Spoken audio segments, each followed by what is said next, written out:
Today's date is December 3rd, 1996. The survivor is Eugene Bines. The interviewer is Ellen Adler.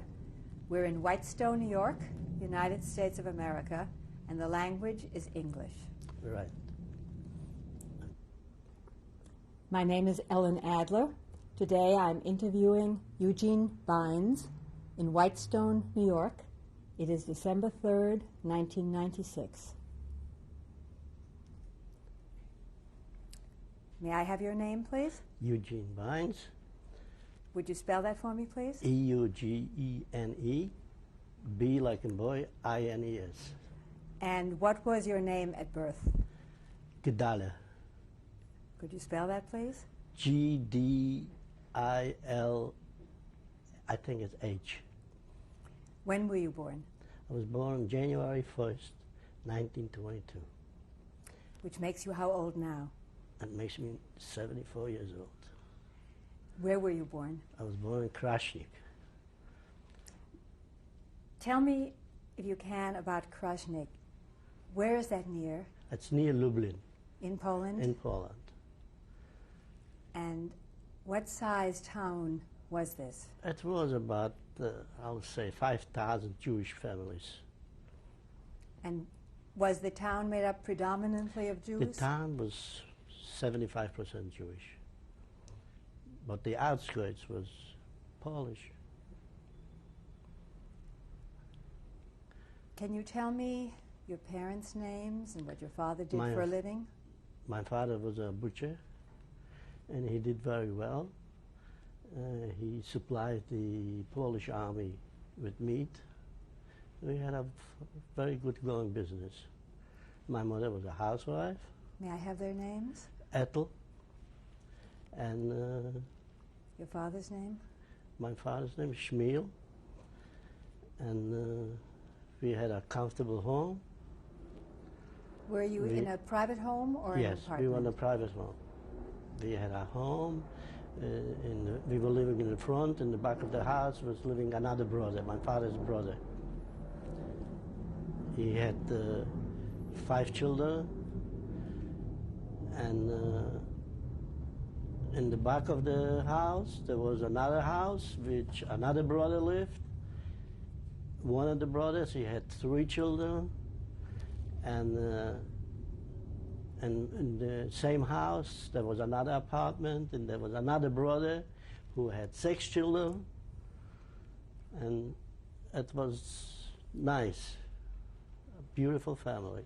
Did you have any brothers or sisters? Yes, I had 3 brothers. Could you tell me the relationship to you in age? Yeah, my younger brother was 2 years younger than me, I think. 2 or 3 years, I don't remember exactly. 2 years. And I had a younger brother. His name was Schleimer. And after him, I had a brother who was about 10 years old. And his name was Elle. And I had another brother, his name was Falek, and he was about 8 years old. When you say 8 years old, That 8 years time. old in when? When? When this story erupted, 1941. In 1939, I'm sorry. In 1939. Before the story, as you say, erupted, can you tell me a little about your home life? Well, I went to school, to public school, and I went to Cheder, and my brother's the same way. Did your family attend synagogue? Yes, I did. We belonged to the temple, and we had a nice. My father, in those years, my father was like half religious, but you know, the Jewish people, they wore the dark coats, and in the beginning he wore a dark coat, and then when the business got a little better, so you had to shed that, and he was wearing European clothing. Did the family celebrate holidays together? All the holidays, beautiful. We had some big family, and they celebrated together, and it was unbelievable. Unbelievable. How did you celebrate your bar mitzvah? My bar mitzvah? We made just, it was a private party, and we had the family over, and we went to temple, and with friends, and we had a nice going party for the day. Did your family have a kosher home? Yes, we had a kosher home. As far as your father's business was concerned, I guess he sold all kinds of meat? Yes. No, he sold just kosher. Well, those years when you had meat, the bottom part of the meat, the hinds, are not kosher. So, but we had to sell them, so we did not use them, but we sold them to the Polacks. Do you happen to know how he got connected with the Polish army to be able to sell the meat? Well, they were in town. There was a Polish division, an army in the town, and they needed somebody to supply them with meat. That was auctioned off, and my father was pretty smart, so he got the contract. You had to pay off, to get it, and you had to know somebody. And he did it his way, and he got the contract, and it was very successful. And then when they went on maneuvers, so they merged with about 3 or 4 more, how do you call it, pulk, one division with one another? division with another, and we supplied them all. And I was a kid, I was like 16 years old. And we raised a boy in my house whose parents passed away, and he was like 21 years old, and me and him went on the road, and we bought cows, and we supplied both armies. So you started to go into business at an early life? Yes, because my father only was reading and writing in Jewish. And we had to do it in Polish, so we went out. I went out early from school, and I had to help him. Have you any recollections of discussion between your parents as to what was going on in Germany and what it might mean for Poland? We didn't know. Nobody knew what's going on. We didn't know. We knew that something is happening, but we didn't know what's going to happen and how, when, and why. Were there any newspapers at all? Very little information, very little. In the small towns, we didn't know anything. As far as your social life and that of your parents, did they have any non-Jewish friends that you recall? Oh, yes. We had to my house while he was in business, while he was supplying that. A lot of officers from the army used to come to my house. And my mother cooked for them and, celebrated with them. A lot of them. Saturday and Sunday, the house was packed. In those days, did you have any feeling of anti-Semitism, or did you know what it was? There was always anti-Semitism, but we had no problem with that. How did you know that there was? Because I went to public school, so they used to say, "Życie do Palestiny."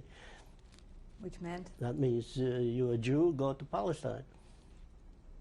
And they didn't like it, so they spit on you. But I didn't take it, I gave it back to him. You got into many fights? Yes. While I was a kid, yes. A lot of fights. But I took care of myself. Do you think that your family ever considered leaving Poland? Well, when the war broke out, my mother had a brother, and he was like about 45 years old. And he came over to me and he says, that time the war broke out, and the Germans occupied half of Poland, and the other half the Russians occupied. And that brother, before the war, he was reading Lenin's a book, and some Polacks saw it and told the police, and they arrested him, and he got 2 years in jail for reading a communist book. Was that a Polish jail? A Polish jail, yes. And And like this was like in 36, and in 38 he sat 2 years in jail. In 38 he came out, and when the war broke out, he came to me. He says, "Look, I was was sitting in jail for communism. So the Russians came in and took over half of Poland. Come, let's run away. Let's go to Russia." So I walked into my father and I told him the story, and he says, "Son, I can't run. Where am I going to run? I don't know how. What are we going to run? Where? You can't. You don't know where you're going. But if you want it, you go and talk to your mother, and I'll tell her that if you want to go, you could go." So he told me this, and I went in and told my mother, Noach wants to go to Russia. And you know, he sat in jail, he was a communist. I like to go with him. She went inside and packed me up 2 shirts, 2 pairs of underwear, 2 pairs of socks, a sweater, made me a little package with a couple of towels. And we took off and we went to Russia. When was this? That was in 1939. After the Germans had walked in? After about 3 months, 4 months after the Germans walked in. And we went, we crossed, it took a long time until we got there. We went by foot, but there was no transportation. And we got there, we came over to Minsk, and there were so many people there that it was impossible. They ran from all over Europe, and they ran away. They went to Russia, and there was no work, you got to eat, and so the Russians came out with if you want to work in Russia, whoever wants to work in Russia, so register, and we'll take you to inside Russia, and you'll have it good, and you're going to live nice. So my uncle says to me, "Let's go." We registered, and they took us on a train, and it took about 2 weeks, and we got to Omsk in Siberia. And we got there, and it was like, we got there like maybe 8, 9 o'clock at night. We This didn't know was where. the beginning of the winter? The beginning of the winter, yes. And it was a storm that was unbelievable. You couldn't breathe. The storm was fantastic, cold. And we lived through the night, and in the morning, they yelled, they gave him breakfast because we almost froze to death. They gave him breakfast, and we stood in line, and when I got to the guy, to the kitchen there, to the guy who serves, he gave me a kocholek with cold water, supposed to be tea, and a piece of sugar. The sugar was the hard sugar, a lump of sugar, and a slice of bread. And the bread was frozen, and the water was cold, and you can't drink it, so I turn around to my uncle and I say, "This is communism?" I says, "That's what's going to be our life, we're going to be here." I says, "That's not for me." And I says to him, "Look, I'm leaving right now, after we," that was because the daylight over there comes like 10 o'clock, who the heck knows? It was impossible. So I says, "I'm leaving." And I gave him a kiss and shook his hand. And I took a half a bread, there was laying bread there, the bread was frozen, and I put it in my pocket, and I walked outside. I saw a train, it was a train depot, a big train station, and I saw a train, it was marked Moscow. I sat myself in the caboose, and about 2 days later, the train started to move. I says, "I hope it goes in the right way." I didn't know which way to go, it was going. We got there at night. And the train started to move, and like 3 or 4 days later, we were in Moscow. And I got to Moscow. Did you have any food during this time? No. I ate snow. Snow, that's how I survived, with that piece of bread. Who were the other people on the train? Myself. Private car? I ran away. I couldn't take it. This is communism. I says, "I don't like it. It's not for me." And I got in there, and that's it. I got to Moscow, and I got off the station, and I walked around, and there was already boys like me that wanted also to go home back to Poland because they didn't like it. and we got together like 12, 14 boys, and we started to walk back to Poland. We took a train, and we made a way back to Poland, but it wasn't so easy. On the way, we had a lot of problems. Finally, we got to the Polish border, Russian and German border, and the snow was up to your neck. We started to walk, and we fell in the holes. We almost drowned in the snow. And while we got through the lake that was on the book, the water was frozen, and we got through, and we got on the other side, on the German side, and the Germans got a hold of us, and they beat the hell out of everybody. Because you were trying to come in, or because yeah, we you tried were Jewish? to cross the border. Did they know you were Jewish? Sure, they know. They knew that we were Jewish. Sure. And we tried to cross the border, and they beat us up good, and they made us chop woods a whole day. And at night, they sent us back to Russia. And they shot at us while we were running back. And they said, if you come back again, kaput, we're going to shoot you all. Don't come back. And they killed one guy, I think, by doing that. And we ran, and the Russians got a hold of us, the Russian patrol.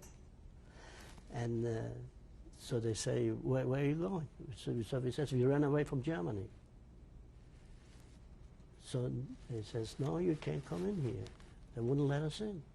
They arrested us, and they held us through the day, and they put us in a holding pen, and at night they shipped us back to Germany. And the German told us, if we catch you, you're going to be finished. What was we were crying, begging to the Russians, kiss their feet, please leave us, because if I would have never gotten out of there again, I wouldn't want to go back to Germany, so it would be just experience. And it was luck that we didn't got, we got back to they sent us back, and we ran, and we made it through the night, and we got into a town, and we hit a house that the men got out of the house, and he put a slave with a horse, and he took us into Belts. You hear about the Städtele Belts, a little town, and we made it through. You weren't stopped at the border by the Germans? They didn't catch us. The second time, they did not catch us. If they would have caught us, forget about it. They would have killed us. I'm sure. They said it. If you come back, we're going to kill you. And we got through, and I made myself way home. And I got back to Krasny. What did your parents say? That was my experience right at the start of the war. What did your father say when you came back? Well, he said, I see my son, I told you, don't go. Because the people who run suffer most. That's what he told me, exactly.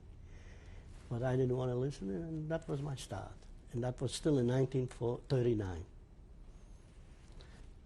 And when I came back, the people they were doing business, you know, and my father was selling meat, but not in a store, but from the house. And they were doing good. So I helped my father and went back. And this lasted till about like 1940, and then they made a ghetto. Of the entire town, or did they take a part of the town? They consolidated more. They took the Jews out from the Polish sites, and they made a ghetto, and they squeezed everybody in town. And like, were you still in your own home, or had yes. they taken you out? No, our house was demolished, I think. But we were in our home. Yeah, we were in our home in the beginning. Was it an open ghetto that people could come and go? It was an open ghetto yet. But that was the beginning. They consolidated. They squeezed the Jews together. They took them out from the suburbs, and they brought everybody into town. And then they made it tougher and tougher. Was your father still able to work? Yes, he worked. And then in 1941, I think, they caught my father for selling meat, and they arrested him, and they took him to a jail in Janov, Lubelski. And he sat there in that jail till 1940, beginning of 1942. 40, Was he able to get in touch with you? no. I went to visit him once because you couldn't travel anymore. You couldn't travel, but I never put on the bands, the Jewish Star. So I went to see him on a bicycle, and I made it there. And I knew where they took out the prisoners from the jail. They were working on a project. And I spoke to the guy who was holding them, and I told him my father's there. He says he knows it. So I gave him some money, and I brought him cigarettes. And I says, tell him that I was here. And that was it. And in 1942, at the end of 42, just before they started to liquidate, they brought him out from that jail, and they took him to Majdanek. And that was the last time I saw him. And somebody saw him. He was sitting between the Germans on a truck, and they were yelling to me. They was telling me, your father's on the truck with the SS, and if you want to go see him. So I made myself to the commander there where he was sitting, and that's all I could say is look at it. That's all, and I passed by, and that was it. And they took him to Lublin, to Majdanek, and that's where he perished.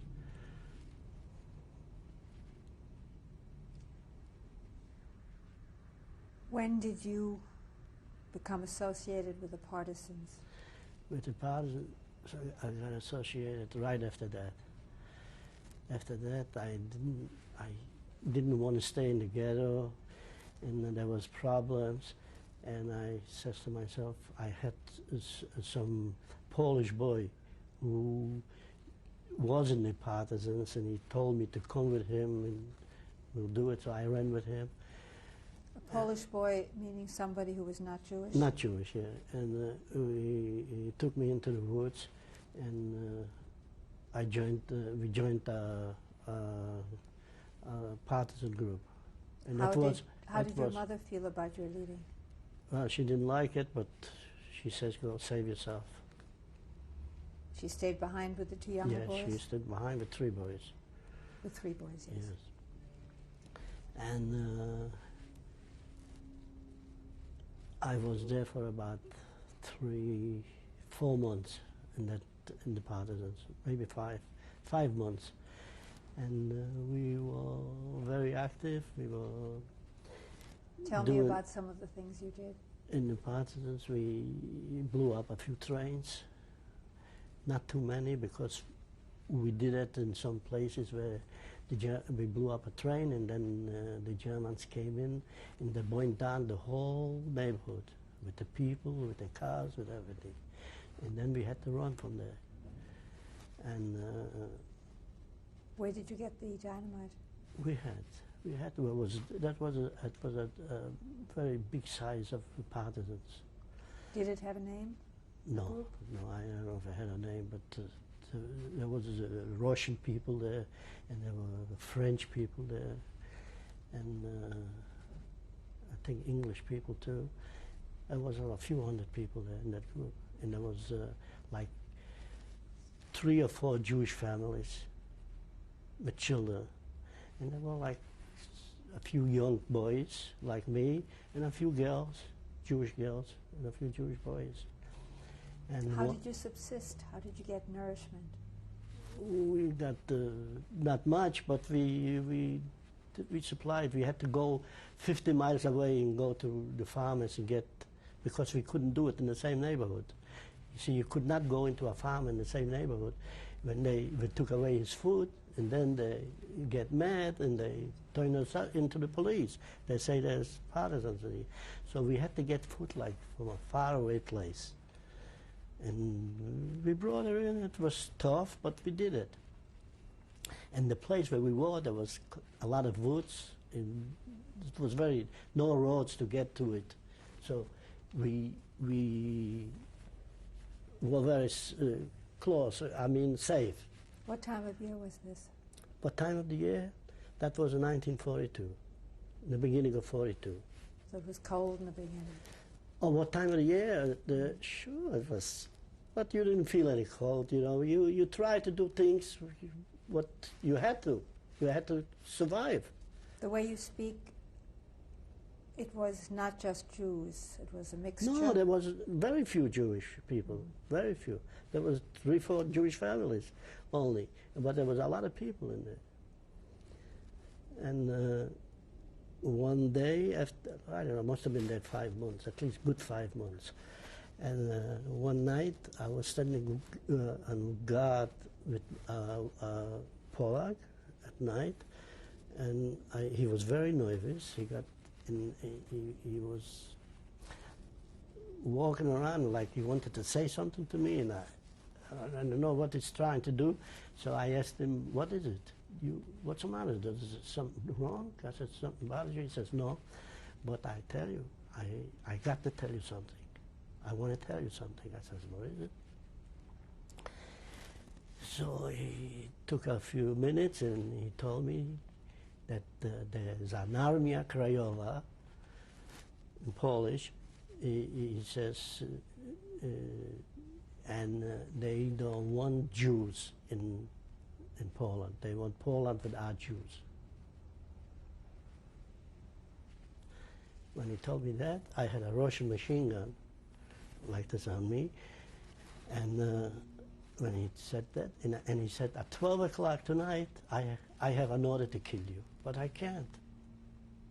He was a real good boy, yeah. And I cannot kill you, he says.